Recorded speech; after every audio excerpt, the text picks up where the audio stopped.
Hello friends, welcome to Study with Harshit. Important question and answer series Business Research Method.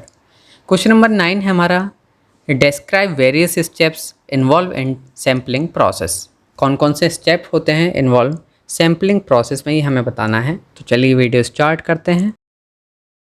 Number 1 step होता है define the population. Clearly define करें entire group of individuals और item जिसमें आप interest हैं study करने के लिए। इसमें इंक्लूड होता है स्पेसिफाई करना characteristics that make up the population, जैसे कि क्या डेमोग्राफिक फैक्टर रहेंगे, जियोग्राफिकल लोकेशन क्या होगी, या अदर रेलिवेंट क्राइटेरिया क्या क्या है, ये सब चीज़ आप डिफाइन करेंगे। नेक्स्ट स्टेप होता है डिटरमाइन सैम्पलिंग फ्रेम। इसमें डिटरमाइन करा जाता है सैम्पलिंग फ्रेम क्या होगा। क्रिएट करें एक कॉम्प्रिहेंसिव लिस्ट और मेथड, किस लिए आइडेंटिफाई करने के लिए सभी मेंबर्स ऑफ पॉपुलेशन को। सैम्पलिंग फ्रेम जो है इंश्योर करता है कि हर एक मेंबर जो है उसे चांस मिले of being selected and is a critical component for accurate sampling. Selection of sampling method, select करा जाए बेस्ट सैम्पलिंग मेथड का। नंबर 1 जैसे कि हमारा प्रोबेबिलिटी सैम्पलिंग, जिसमें इंक्लूड होता है sample random sampling, cluster sampling और systematic sampling. Gives each member of the population as non zero chance of being choose. Next है हमारी नॉन प्रोबेबिलिटी सैम्पलिंग। इसमें ये जो टाइप है सैम्पलिंग की, इसमें इंक्लूड होता है क्वाटा, स्नोबॉल, जजमेंटल और कन्वेंस सैम्पलिंग। ये do not provide every participant, कि हर एक पार्टिसिपेंट को प्रोवाइड नहीं करा जाता है। इसमें an equal chance of being selection choose.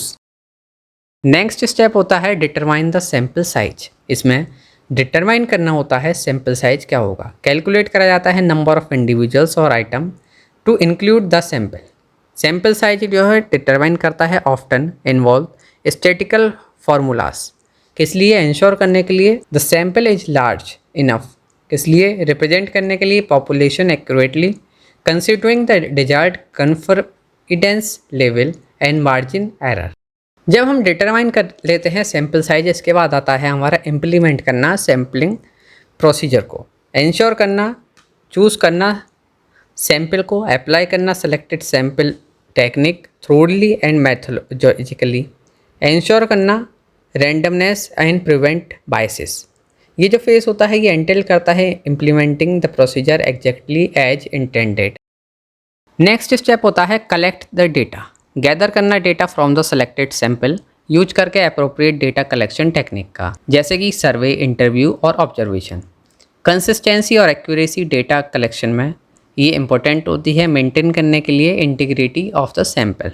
इसके बाद होता है हमारा एवेल्यूएट करना सैम्पल को, access the sample to ensure it accurately represent the population. जो हमारा सैम्पल है ये एक्यूरेटली जो है रिप्रेजेंट कर रहा है, वर्क अच्छे से है इसका या नहीं, इसको एवेल्यूएट करा जाता है। अगर कोई एडजस्टमेंट की हमें ज़रूरत है एवेल्यूशन के बाद में, तो एडजस्टमेंट करा जाता है इफ़ नेसेसरी।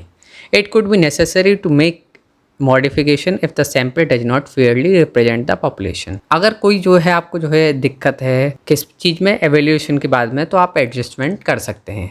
तो ये सभी स्टेप्स होते हैं, हमने जाना कोई क्या क्या स्टेप्स होते हैं सैम्पलिंग प्रोसेस में। नंबर 1 था हमारा डिफाइन करना पॉपुलेशन, उसके बाद डिटरमाइन करना sampling frame and then selection करना सैम्पलिंग मेथड का, उसके बाद डिटरमाइन करना सैम्पल साइज क्या रहेगा, इम्प्लीमेंट करना सैम्पलिंग प्रोसीजर, कलेक्ट करना डेटा, उसके बाद एवेल्यूएट करना, और लास्ट में होता है हमारा अगर कोई एडजस्टमेंट करने की हमें ज़रूरत पड़े तो हम वो भी करें। तो आई होप फ्रेंड्स आप सभी को समझ में आया होगा स्टेप्स क्या क्या होते हैं सैम्पलिंग प्रोसेस के। इसी तरह की और वीडियोस के लिए आप हमारे YouTube channel study with Harsh subscribe करें। इस सीरीज में फ्रेंड्स 14 वीडियोस हैं, एक बार आप सभी को जरूर देखें। और भी सभी सब्जेक्ट के इंपॉर्टेंट क्वेश्चन आंसर सीरीज हमारे YouTube channel study with Harshad पर अवेलेबल है, और आप हमें फेसबुक, इंस्टाग्राम, पिंटरेस्ट पर भी फॉलो कर सकते हैं। Thank you so much for watching this video.